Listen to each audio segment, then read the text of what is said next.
हाय विद्यार्थियों, मेरे channel Kanhaiya sir coaching में आपका स्वागत है। आपका पढ़ाई अच्छे ढंग से चल रहा होगा और आप बढ़िया से पढ़ रहे होंगे और मन लगाकर पढ़ रहे होंगे। हम तो हमारे तरफ से आपको ढेर सारी शुभकामनाएं। आज आज आपके लिए लेकर आया हूँ एक 10 क्लास में महत्वपूर्ण प्रश्न है। हिंदी से गोधूली गद्य खंड से हम लेकर आया हूँ प्रश्न, जो कि बहुत ही ज़्यादा जरूरी लेकर आया हूँ।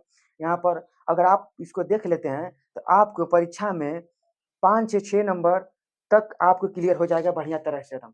ठीक है? तो मेरे प्यारे विद्यार्थियों, आप मेरे इस वीडियो में अंत तक एकदम बने रहिए और आज आपको एकदम जो बच्चे क्लास 10 के एग्जाम देने वाले हैं उन सबके लिए महत्वपूर्ण एकदम वीवीआई इम्पोर्टेंट प्रश्न लेकर आया हूँ। आप बने रहिए वीडियो में और देखते रहिए शुरू से लेकर लास्ट तक। और आपको यहाँ पर ट्रिक के साथ भी बताने वाला हूँ। ठीक है? तो आइए देखते हैं। देखिए, यहाँ पर दे दिए पाठ का नाम, ठीक, यहाँ पर लेखक का नाम, यहाँ पर विद्या। ठीक है? तो देखिए, गोधूली भाग 2 क्लास 10 और गोधूली मेरा ये जो कि गद्य खंड है और काव्य खंड। देखिए, इस गद्य खंड में हमें 12 को प्रश्न पढ़ना है और काव्य खंड में भी हमें 12 को प्रश्न पढ़ना है। ठीक है ना? यानी 12 चैप्टर है। 12 चैप्टर, लेखक का नाम और परिचय इसमें भी है और काव्य खंड में भी लेखक का नाम और परिचय उसमें भी है। ठीक है? तो आज यहाँ पर हम गद्य खंड देखने वाले हैं मेरे प्यारे विद्यार्थियों। आइए बारीकी से हम लोग ध्यानपूर्वक देखते हैं और मजा आएगा देखने में आप लोगों को। ठीक है? देखिए, यहाँ पर हम आ जाते हैं। पाठ का नाम यहाँ से 1 से लेकर 12 तक है, जो कि गद्य खंड का है और लेखक यहाँ पर नाम है एकदम। फिर उसके बाद यहाँ पे विद्या उनका है। ठीक है ना? आइए देखते हैं मेरे प्यारे विद्यार्थियों। यहाँ पर दे दिया है श्रम विभाजन और जाति प्रथा। ठीक है ना? श्रम विभाजन और जाति प्रथा। देखिए, ये पाठ का नाम है। हिंदी में पहला पाठ है, जो प्रथम पाठ है उसका नाम है श्रम विभाजन और जाति प्रथा। इसके लेखक कौन है? इसके लेखक कौन है? भीमराव अंबेडकर। ठीक है ना? और एक कौची है, एक निबंध है। ठीक है ना? तो यहाँ पर कहते हैं श्रम विभाजन। श्रम का मतलब क्या होता है? श्रम का मतलब क्या होता है? श्रम का मतलब होता है काम। श्रम मतलब काम और विभाजन का मतलब बंटवारा। तो काम का बंटवारा अपने अपने जाति को लेकर के होता है। ठीक है ना? तो इसी को कहते हैं श्रम विभाजन और जाति प्रथा। इसके लेखक कौन है? भीमराव अंबेडकर, बाबा साहब भीमराव अंबेडकर है। ठीक है? मेरे प्यारे विद्यार्थियों, शिक्षा को लेकर के, पढ़ाई को लेकर के सबसे ज्यादा कौन मेहनत किया? तो यहाँ पर बाबा साहब भीमराव अंबेडकर ने मेहनत किया था। ठीक है ना? ताकि इतना मेहनत किया कि उन्होंने पूरा संविधान ही बदल डाला। ठीक है ना? और संविधान लिखने में उनका सबसे महत्वपूर्ण उनका योगदान रहा। तो यहाँ पर पहला पाठ श्रम विभाजन और जाति प्रथा के लेखक कौन है? भीमराव अंबेडकर। ठीक है ना? एक अच्छी एक है निबंध है। ठीक है? तो आप इस तरह से समझ लीजिएगा। काम बंटवारा के बाद समझ में आ गया तो समझ लीजिए डायरेक्ट धड़ाक से मार दीजिए भीमराव अंबेडकर। ठीक है? तो पहला आपने ट्रिक समझ लिया। बड़ी हमारे लिए खुशी की बात है कि आप लोगों ने समझ रहे हैं। बहुत बढ़िया, बहुत बहुत धन्यवाद प्यारे साथियों, और समझते रहिए।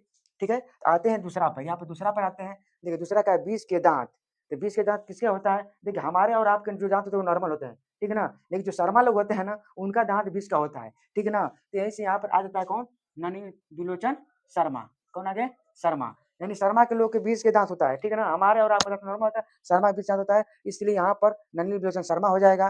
ठीक है ना? एक अच्छी एक है, एक कहानी है। ठीक है? तो देखिए, 20 के दांत, एक अच्छी है ननिल बिलोचन शर्मा, इसके लेखक है, और एक अच्छी है, एक कहानी है। यहाँ पर कहानी हो जाएगा। ठीक है? तो आप लोग दूसरा को भी बढ़िया से समझ लिए होंगे मेरे साथियों। आइए हम लोग अब तीसरा पर आते हैं। तीसरा मेरा क्या है? देखिए, भारत से हम क्या सीखें? तो भारत से हम क्या सीखें? तो भारत से जब भी हम सीखते हैं, क्या सीखते हैं? हाँ, भारत से हम बढ़िया बढ़िया चीज सीखते हैं, बढ़िया बढ़िया बात विचारधारा सीखते हैं। तो इसके लेखक कौन हो जाते हैं? भारत से हम क्या सीखें? भारत से हम क्या सीखें? सीखें मैक्स मुलर। इसको कौन हो जाएंगे? Max Muller. यानी हम बड़े बड़े मैक्स वाली बातें सीखते हैं, इसीलिए इसके इसके लेखक कौन हो जाएंगे?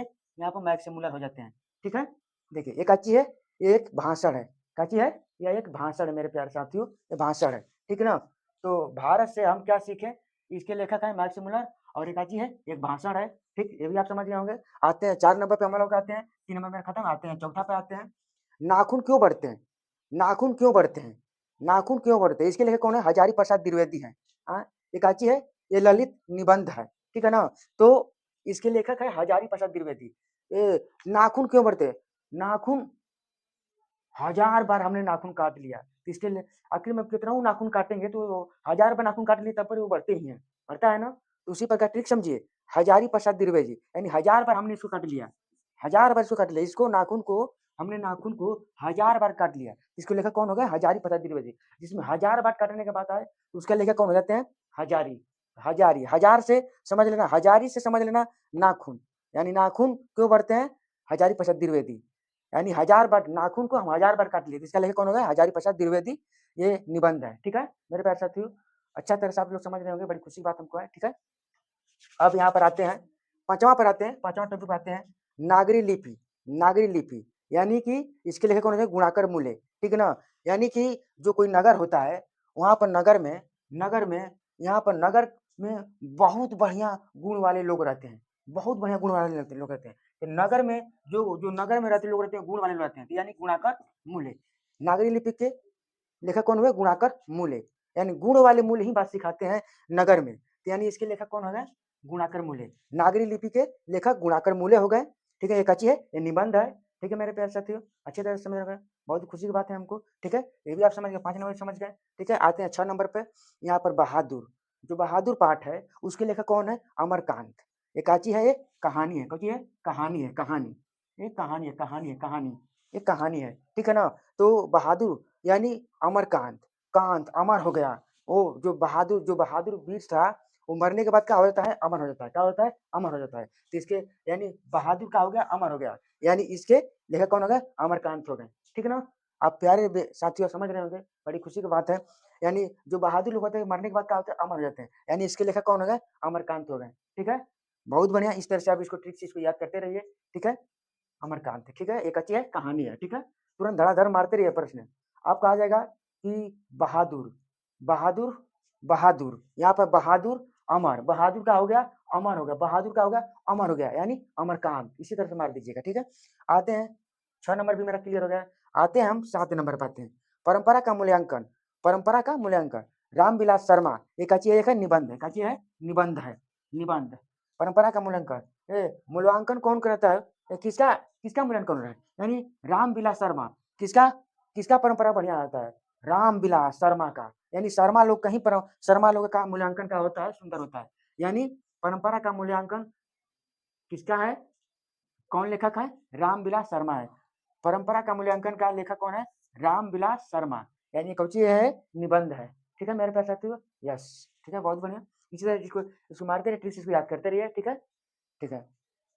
आते हैं जीत, 8 नंबर पे आते हैं, 7 नंबर भी मेरा क्लियर हो गया। आते हैं 8 नंबर पे, जीत जीत मैं निरखता हूँ, इसके लेखक कौन है? जीत जीत मैं निरखता हूँ, यह पाठ का नाम है। और इसके लेखक कौन हो सकते हैं? इसके कौन है? पंडित बिरजू महाराज, पंडित बिरजू महाराज। निरखता हूँ, जीत जीत, ये जीतता कौन है? जीतता कौन है? जीतता कौन है? यानी महाराजा लोग ही जीतते हैं। जीतता कौन है? महाराजा लोग जीतते हैं, यानी जीत जीत मैं निरखता हूँ, यानी जीतता कौन है? महाराजा लोग, यानी पंडित बिरजू महाराज हो जाएंगे। सिंपल सी बात है, आप यहाँ ट्रिक समझिए, जीत जीत मैं निरखता हूँ, महाराजा लोग जीतता कौन है? महाराजा लोग, तो यहाँ पर जीत जीत मैं निरखता हूँ, पंडित बिरजू महाराज, इसी से समझ लीजिएगा। एक अच्छी है, साक्षात्कार है, साक्षात्कार है, ठीक है। अब आते हैं अभिन्यु, अभिन्यु, अभिन्यु, अभिनव, तो यहाँ पर अभिनव को, जो अभिनव पाठ है, इसका जो लेखक कौन है? अशोक वाजपेयी है, अशोक वाजपेयी, कौन है? अशोक वाजपेयी, इसका जो लेखक है अभिनव के लेखक कौन है? अशोक वाजपेयी। एक अच्छी है, ये ललित रचना है, अच्छी है, ललित रचना है। उसी प्रकार समझ लीजिए, तुम तुरंत मारते रहिए, मारते रहता हूँ, ठीक है। अभिनव, अभिनव कौची है?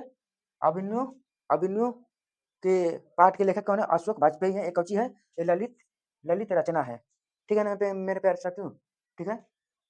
अभिनव, अभिनव पाठ के लेखक कौन है? अशोक वाजपेयी है। एक अच्छी है, ललित रचना है, ठीक है, ठीक है। आप लोग समझ रहे हैं, बहुत खुशी की बात है, ठीक है। चलिए अब आते हैं मेरे प्यारे साथियों, अब अगले टॉपिक पर हम लोग आते हैं। कौन नंबर? मेरा मेरा 10 नंबर तक क्लियर हो गया है, मेरा 10 नंबर तक क्लियर हो गया है। चलिए आते हैं नौबत खाने में इबादत, नौबत, सॉरी सॉरी सॉरी, मेरा 9 नंबर तक क्लियर, मेरा 10 नंबर आते हैं मछली पाठ। मछली, मछली, मछली कौन लोग खाते हैं? मछली, मछली कुमार लोग खाते हैं। जो शादीशुदा हो गया ना, जिसका शादीशुदा हो गया, जगह ब्याह शादी हो गया, वो मछली नहीं खाता है।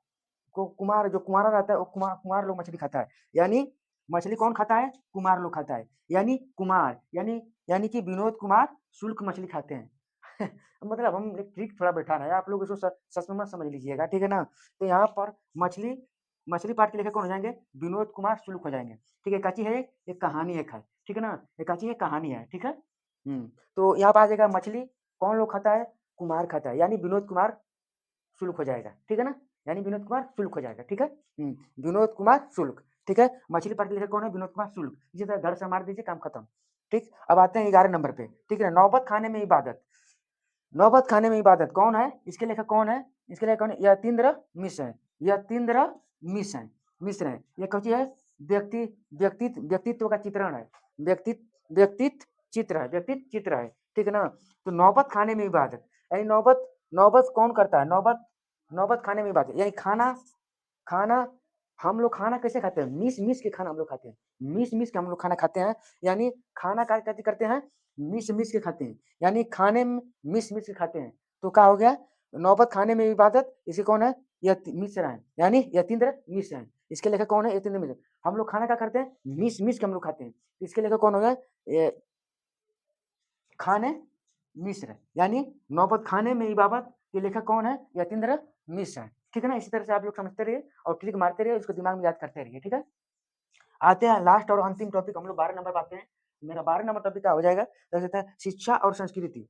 तो महात्मा गांधी यहाँ पर दे दिया गया है, ठीक है ना। देखिए मेरे प्यारे विद्यार्थियों, अगर शिक्षा और संस्कृति की बात की जाए, तो मेरे भारत भर की अगर बात की जाए, तो शिक्षा और संस्कृति की राह पे चलने वाले महात्मा गांधी थे। तो उनसे बड़ा कौन शिक्षा वाला हो सकता है, ठीक है ना। तो यहाँ पर साफ सिंपल रूप में मार सकते हैं, महात्मा गांधी है। और ये क्या है? शिक्षा, शिक्षा शास्त्र है, क्या है? शिक्षा शास्त्र है। इससे हमको शिक्षा प्राप्त होता है, शिक्षा शास्त्र है, विद्या है मेरा, ठीक है ना। तो शिक्षा और संस्कृति, इसके लेखक महात्मा गांधी है। मेरे प्यारे विद्यार्थी, आई होप कि आप लोग को आप समझ गए होंगे। तो एक बार थोड़ा इसको दोहरा लेते हैं, आइए देखते हैं। देखिए, पहला पाठ श्रम विभाजन और जाति प्रथा, ये भीमराव अम्बेडकर है। एक अच्छी निबंध है। और दूसरा आते हैं 20 के दांत के लेखक कौन है? नलिन बिलोचन शर्मा है। एक अच्छी कहानी है, ठीक है ना। तीसरा आते हैं भारत से हम क्या सीखे, इसके लेखक कौन है? मैक्स मुलर जी हैं। एक अच्छी है भाषण है, ठीक है ना। आते हैं चौथा पर, हम आते हैं नाखून क्यों बढ़ते हैं, इसके लेखक कौन? हजारी प्रसाद द्विवेदी है। एक अच्छी है ललित निबंध है, ठीक है। अब आते हैं पांचवा पर, आते हैं नागरी लिपि, इसके लेखक कौन? गुणाकर मूल्य है। एक अच्छी है निबंध है, ठीक है। और आते हैं 6 नंबर पर, बहादुर पाठ का है, इसका लेखक कौन है? अमरकांत है। एक अच्छी है कहानी है, ठीक है। आते हैं 7 नंबर पे, परंपरा का मूल्यांकन, इसका लेखक कौन है? राम विलास शर्मा है।